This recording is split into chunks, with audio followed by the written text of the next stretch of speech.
Olá alunos, eu sou o professor Evangelho.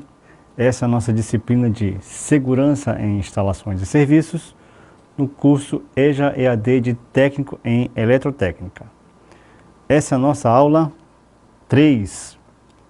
Nas duas primeiras aulas nós vimos alguns conceitos fundamentais, aprendemos um pouco sobre aterramento e nas aulas de hoje nós iremos ver as normas técnicas brasileiras NBR da ABNT. São as normas que regulam, que dão um norte, que orientam os nossos trabalhadores, como eles devem atuar ou como eles devem agir em algumas situações durante o trabalho ou mesmo em intervenção em algum local que ele precise corrigir, que ele precise atuar. A NBR 5410, Instalações elétricas de baixa tensão, esta norma estabelece as condições que as instalações elétricas de baixa tensão devem satisfazer, a fim de garantir a segurança das pessoas e de animais. Já a NBR 14039, Instalações elétricas de média tensão. Esta norma estabelece um sistema para o projeto e execução de instalações elétricas de média tensão, com tensão nominal de 1 kV até 36,2 kV. A frequência industrial, de modo a garantir segurança e continuidade dos serviços.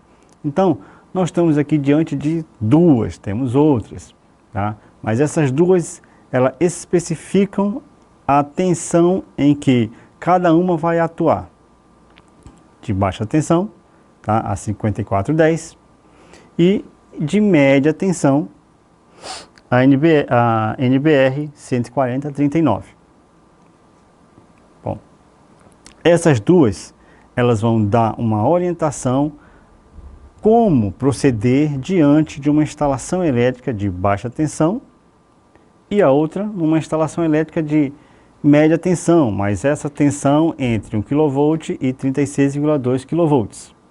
Técnicas de análise de risco. E o que são esses riscos? Os riscos à segurança e à saúde dos trabalhadores no setor de energia elétrica são, via de regra, elevados. Mas no nosso caso, os riscos são de origem elétrica. O choque elétrico, campo elétrico ou campo magnético. Na nossa primeira aula, nós falamos um pouco sobre as condições que podem promover que o nosso trabalhador ele acabe tendo uma indução elétrica. E é justamente isso que a gente tem que evitar. Aqui nós temos os riscos elétricos, que nós já falamos um pouco, sobre o choque elétrico. Também os campos elétricos, que é justamente o que vai promover no empregado uma indução elétrica, e ainda os campos magnéticos, também gerado pelo campo elétrico. Os riscos eles podem ser de queda, no transporte e com equipamentos, risco de ataques de insetos, risco de ataque de animais peçonhentos domésticos, riscos ocupacionais. Então, muito aqui, risco de queda. Então, se não tiver com um aparelho de proteção bem utilizado, tá? O risco de queda. Estamos aqui vendo apenas os riscos em que o trabalhador se expõe quando ele está fazendo uma tarefa. Animais peçonhentos, aranhas, cobras. Se ele não verificar direito o ambiente ali, ele pode ser atacado por esses animais. Ou ainda insetos. Vamos pensar em insetos como abelhas, marimbondos, que podem também, que são animais que possuem uma certa quantidade de veneno, que dependendo da reação do trabalhador, pode até ser fatal, dependendo de se ele for alérgico ou não. Mas, via de regra, não é tão perigoso assim. Porém, temos que ter cuidado com o ataque de um enxame de abelhas, por exemplo, que pode realmente prejudicar e vir a promover um outro risco, o risco de queda. E os riscos ocupacionais? Aqui nós temos os grupos de risco. O grupo verde, tá? É o grupo de risco físico. Grupo vermelho, risco químico. Grupo marrom, riscos biológicos. Grupo amarelo, ergométricos. E o grupo azul, risco de acidentes. Os riscos físicos são aqueles que podem prejudicar o físico, as condições físicas do empregado, como temperatura, umidade, tá? Se tiver muito calor ou pouca umidade. Então, isso tudo pode acabar atrapalhando o desempenho da atividade do nosso empregado. Ou ainda, os riscos químicos, fumaça, poeira, tudo isso, se for inalado, também vai prejudicar o empregado e ele pode ter outros riscos, principalmente como os riscos de queda, tá? Temos também riscos biológicos. Esses riscos biológicos estão ligados a produtos biológicos ou animais que podem acabar transmitindo uma doença para o empregado, tá? Vírus, bactérias, protozoários, tá? Esses riscos de adquirir uma doença por conta do ambiente são chamados de riscos biológicos. Riscos ergométricos, como o nome sugere, é do esforço. Ele vai prejudicar o físico do empregado, mas por conta do esforço ou do calor excessivo.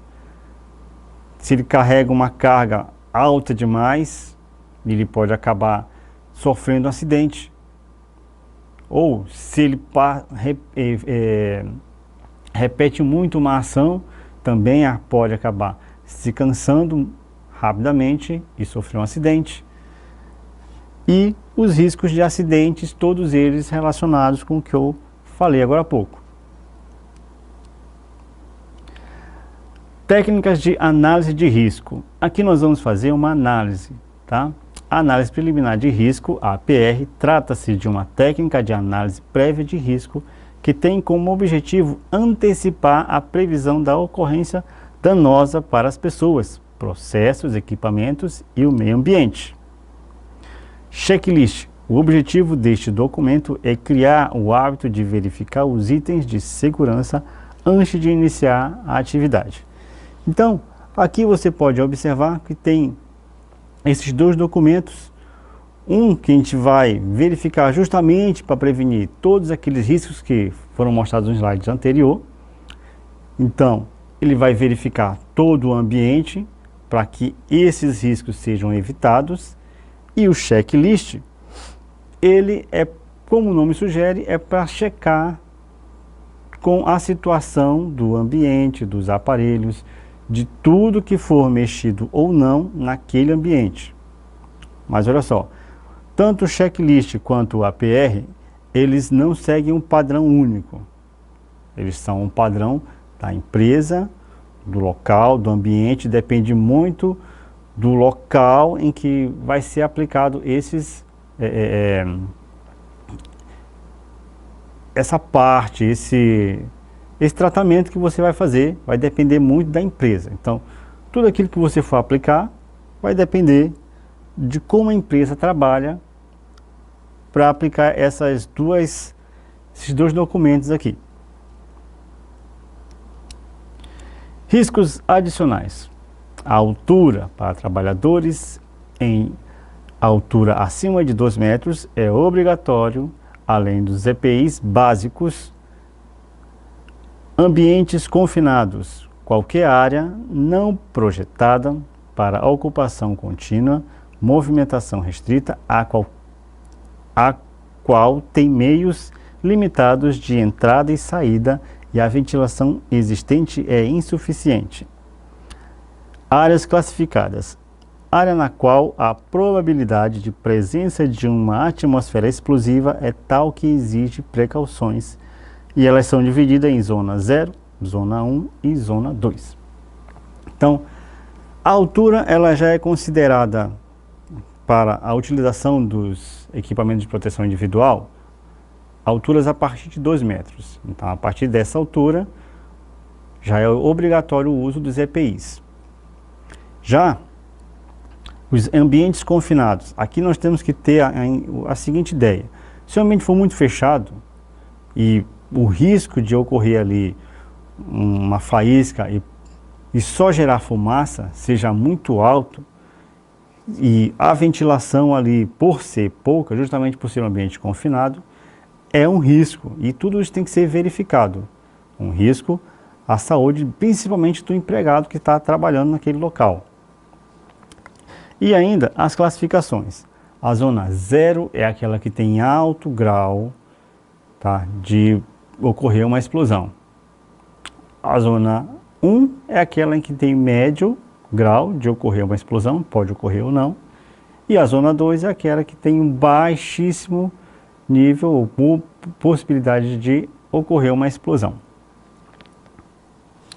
Umidade, condições atmosféricas. Aqui, se você acompanha um pouco de noticiário, vai perceber que em muitas situações, em muitos locais, a umidade, quando se fala de previsão do tempo, ela é algo que chama muita atenção quando ela baixa para 30%.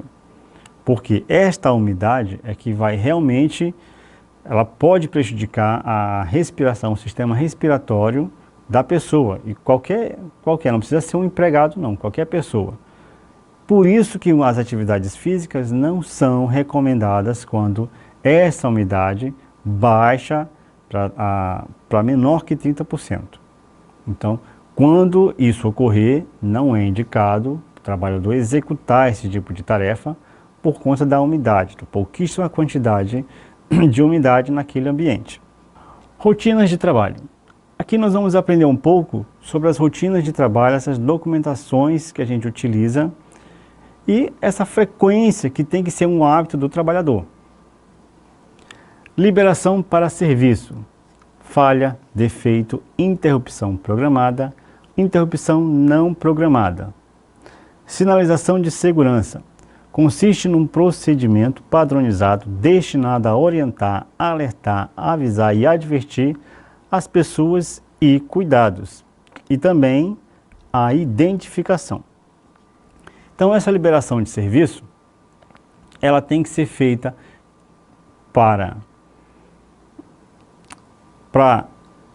por conta de falhas, de defeitos que pode ocorrer em qualquer lugar, quando falta energia, quando cai um fio, ou se a instalação elétrica de uma residência acabou por pegar fogo e corre o risco de gerar um incêndio.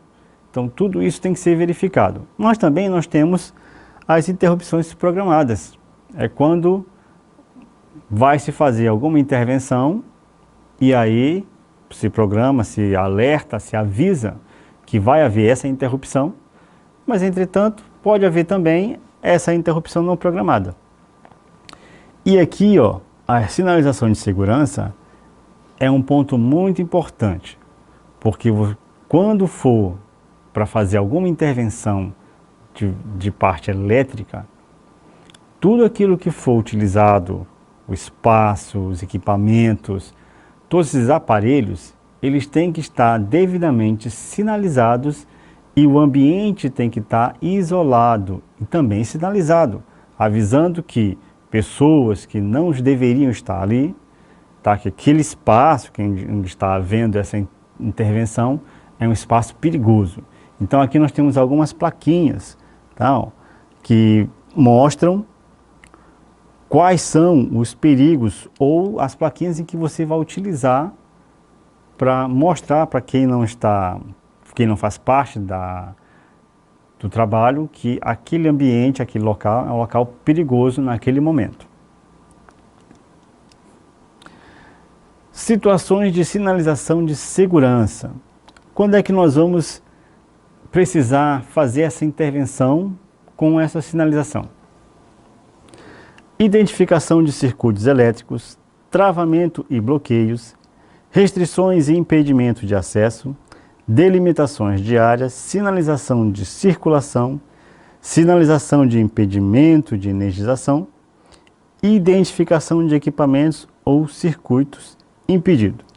Aqui nós temos algumas situações em que você vai utilizar e você pode observar nos slides que nós temos alguns equipamentos para cada uma das situações.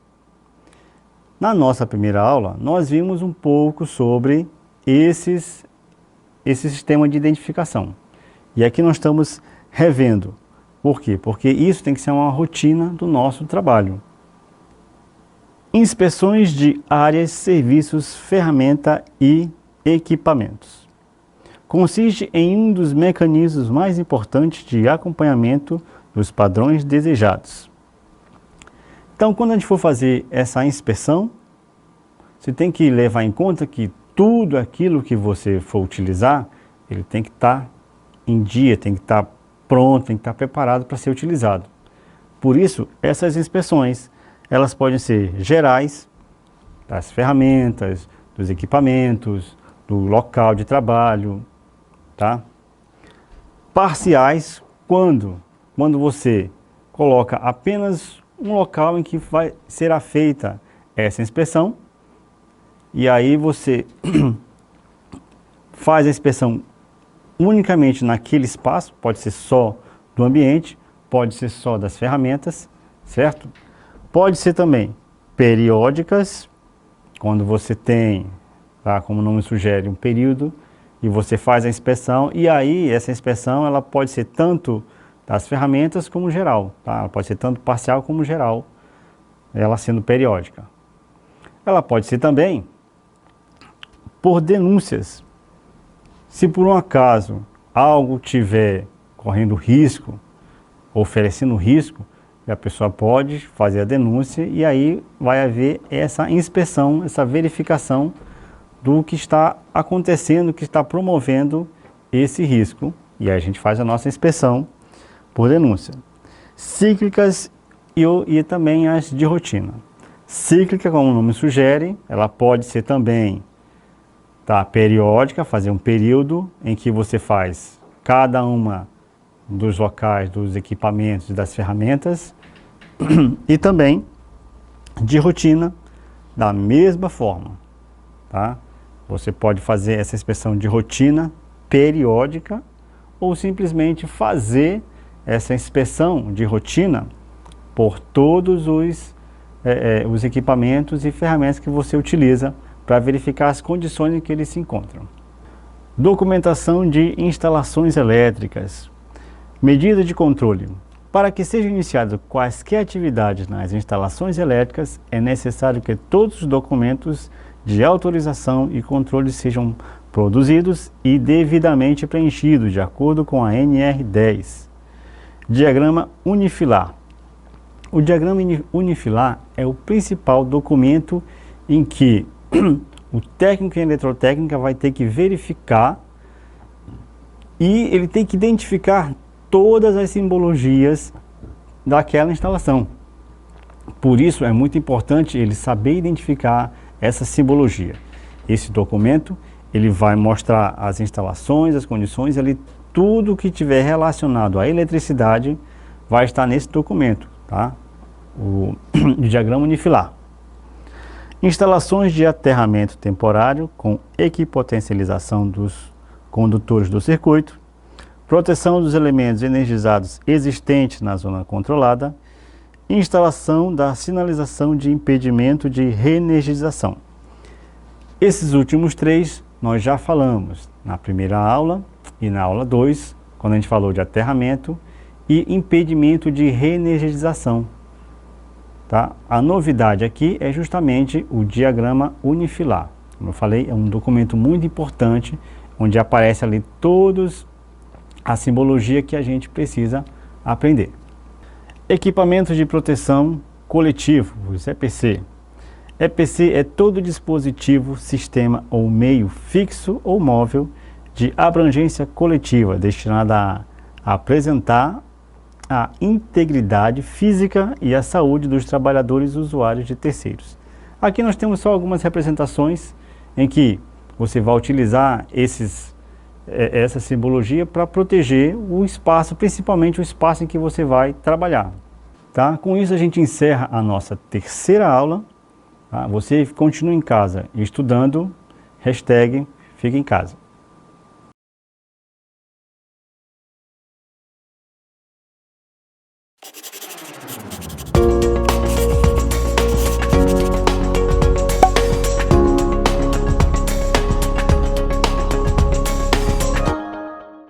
Olá alunos, eu sou o professor Rivangélio. Tá? Nosso curso de EJA-EAD de técnico em eletrotécnica, a disciplina de segurança em instalações e serviços. Essa é a nossa aula de número 4, é a nossa última aula sobre este conteúdo, sobre esse assunto. Nas primeiras aulas, nós aprendemos os conceitos, tipos de aterramento, um pouco de normas de segurança e documentação em rotinas de trabalho. Hoje nós vamos aprender um pouco sobre proteção de combate a incêndio e primeiros socorros. Segurança em instalações e serviços com eletricidade. A NR10 é a norma regulamentadora responsável por determinar as condições necessárias para um trabalho seguro em tarefas que envolvam energia elétrica. Além de choques e quedas, podem ocorrer também incêndios. E aqui é que entra justamente a NR10. Só que a NR10 ela é de uma forma geral, tá? Segurança de um modo geral. Aqui nós vamos nos ater principalmente ao risco de incêndio e choque elétrico. Proteção e combate a incêndios. Norma de prevenção e combate a incêndios, lado a lado com a NR10 está a NR23. Essa NR23 é que contém a proteção contra incêndios, que trata de proteção contra incêndios no ambiente de trabalho. De acordo com as normas regulamentadoras, as empresas precisam ter um grupo responsável pela saúde e segurança do trabalho. Em grande parte delas é criada a CIPA, que nós vimos na aula anterior. Então a NR23 é a norma que vai orientar, que vai dizer como é que devemos proceder diante de um incêndio. Tá? Principalmente, no nosso caso, incêndios que são provenientes de rede elétrica, de origem elétrica. É claro que, mesmo de origem elétrica, pode acabar queimando outro tipo de materiais, e aí mesmo que seja de origem elétrica, nós podemos ter a queima de papéis, de madeira, dependendo do local, nós teremos um incêndio de outro tipo, mas gerado por conta de falha da energia elétrica. Muitos incêndios são causados por curtos-circuitos, fios desencapados, sobrecarga de energia e até falta de conhecimento e ou treinamento dos funcionários. O ambiente de instalações elétricas possui características que podem aumentar a ocorrência de incêndios e propagação do fogo. Por isso, a necessidade do profissional saber medidas de prevenção e combate. Justamente, como nós trabalhamos em local com equipamentos e dispositivos que podem promover, sim, por conta de falhas, por conta de mau uso do aparelho ou do equipamento, por conta disso pode sim gerar uma faísca e aí dá origem, tá, ao incêndio. Por isso que é preciso fazer esse treinamento, a gente precisa aprender como evitar e mesmo que ocorra o incêndio, que ocorra ali a chama, como proceder depois que isso ocorre. Isso nós vamos aprender agora. O fogo é o resultado de uma reação química que depende de 3 elementos: combustível, combustor e o comburente, resultando na liberação de luz e calor. Aqui nós temos representado o triângulo do fogo. O combustível ele pode ser de origem líquida, sólido ou gasoso, qualquer um dos 3 pode ser um tipo de combustível. O comburente, no caso, é o nosso oxigênio, acima de 13%, porque na concentração de ar a gente sabe que não tem só oxigênio, então naquele ambiente tem que ter pelo menos a partir de 13% de concentração de oxigênio. E o combustor é o nosso calor, tá? É a energia inicial que promove o calor, chamado de fonte de ignição. Então, sabendo o que é o fogo, sabendo como ele se forma, basta que eu elimine um dos 3 elementos e cessa o fogo. Então, se eu conseguir eliminar o oxigênio, ou tirar o combustível dali, ou baixar a temperatura, eu consigo eliminar o fogo. Por isso eu preciso saber o conceito do que é o fogo, porque eliminando um desses 3 elementos do triângulo, eu elimino o fogo.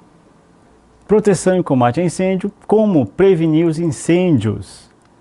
Não fumar próximo a materiais inflamáveis, evitar acúmulo de lixo próximo a instalações elétricas, evitar ligações elétricas improvisadas, respeitar a sinalização de áreas de risco, não obstruir acesso à corrente de passagem de emergência e escadas, não sobrecarregar tomadas, substituir extintores com avarias ou fora de validade, manter materiais combustíveis inflamáveis em local seguro.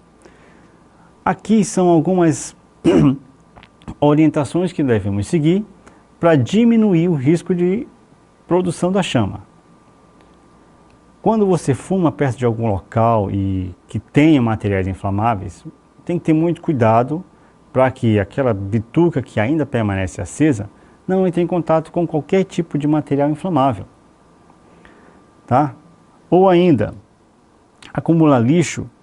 Esse lixo ele pode também conter muitos materiais que facilmente pegam fogo e aí gera também a chama, principalmente perto de instalações elétricas, em que pode ocorrer ali a falha, como já foi dito aqui, tá? Um curto-circuito, uma falha de manuseio e justamente acabar pegando fogo nesse lixo acumulado e acabar gerando a chama.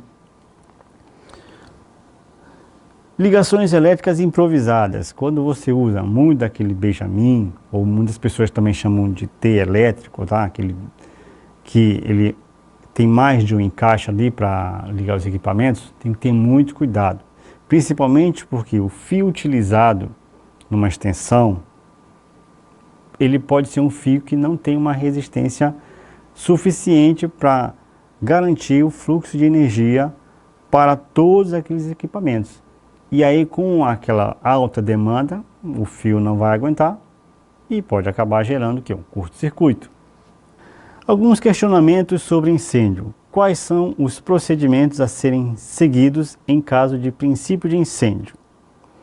De acordo com o item 23.7.1 da NR23, tão cedo o fogo se manifeste, cabe acionar o sistema de alarme, chamar imediatamente o corpo de bombeiros, desligar máquinas e aparelhos elétricos quando a operação desligamento não envolver risco adicionais, atacá-lo o mais rapidamente possível pelos meios adequados.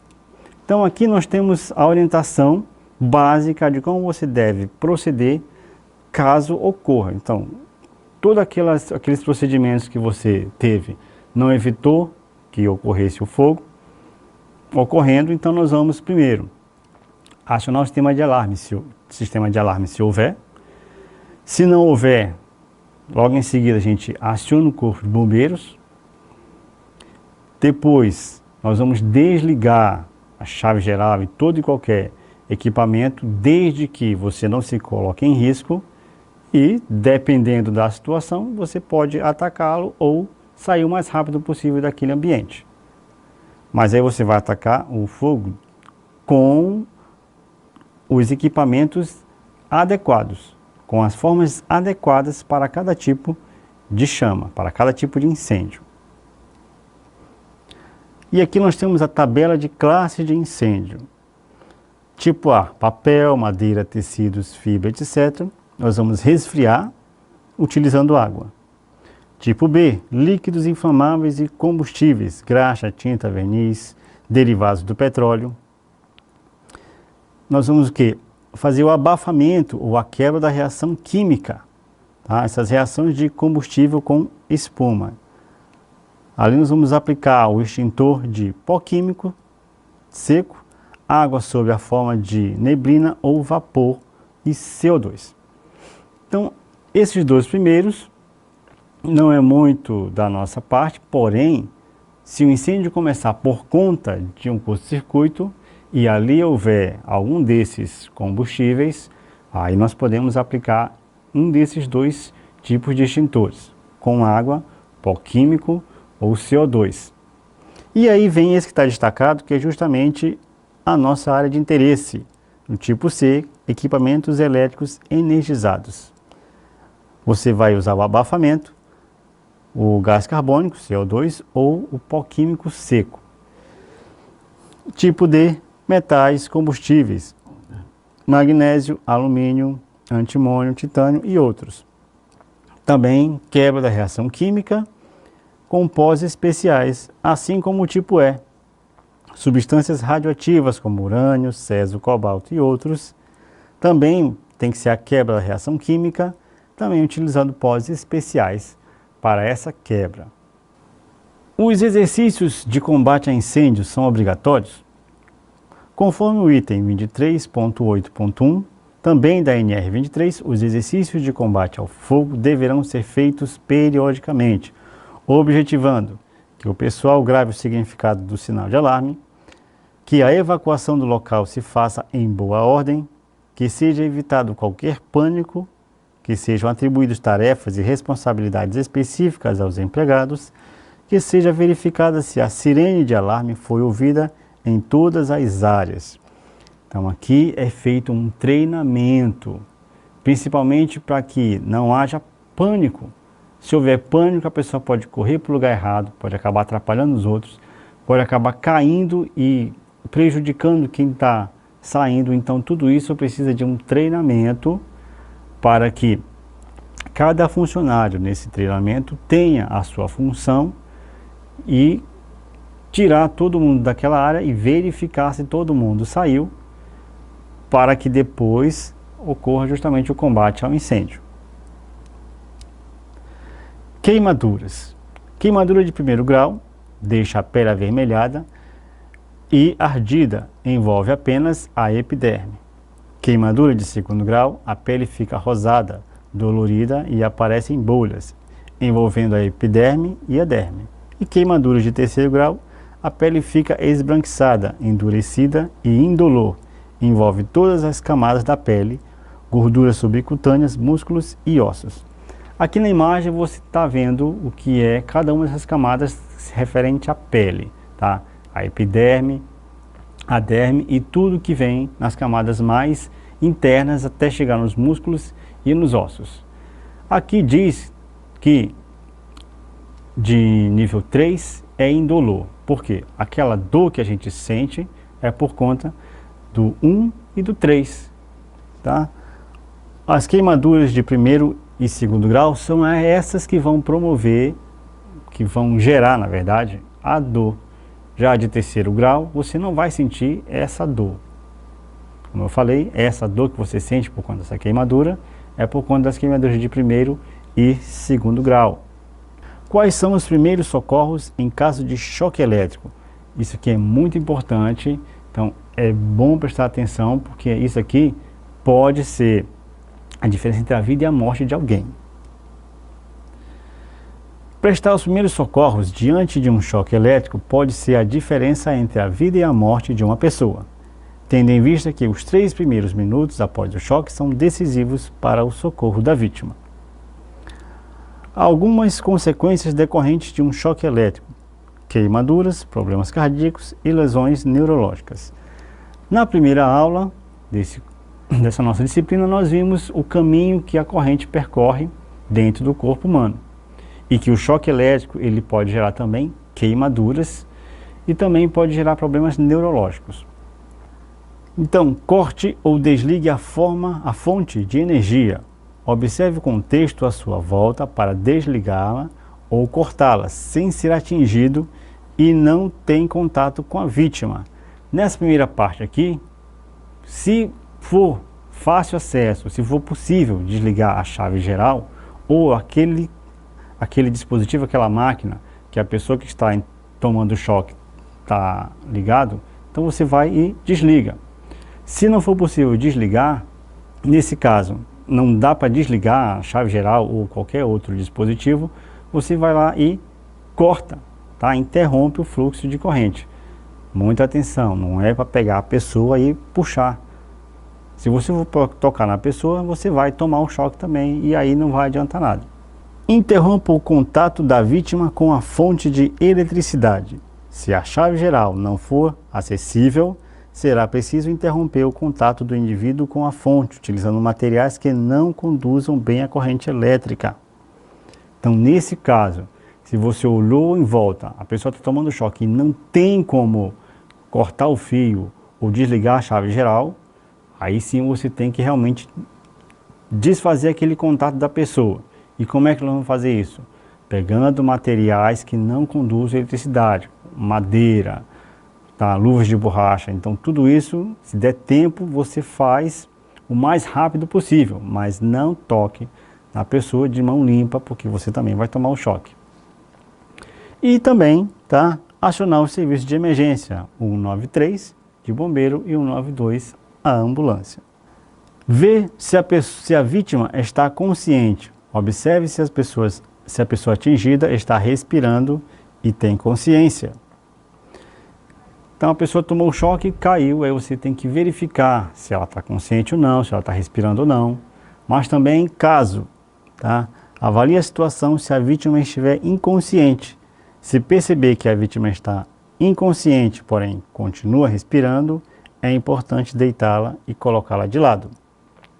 Nesse caso, se ela apagou, então você tem que ver se ela está respirando, se tem pulsação, você coloca ela de lado para evitar que ela se engasgue com saliva ou com vômito. Realizar a reanimação cardíaca, estimula o fluxo sanguíneo e insista na ressurreição cardiopulmonar. É uma técnica que pode ser utilizada por qualquer pessoa. Então, a massagem cardíaca é para fazer com que aquele fluxo sanguíneo permaneça, tá, que é devido à pulsação do coração. Então, por isso a massagem cardíaca, que é para apertar e soltar, promovendo assim um fluxo de sangue por todo o corpo, e insistir nessa massagem. E qualquer pessoa, ela pode ser treinada a realizar essa massagem e aí tentar reanimar a vítima do choque. Aqui a gente encerra, tá, a nossa aula e também a gente encerra o nosso curso de segurança em serviços e instalações. Hashtag fica em casa e continue estudando.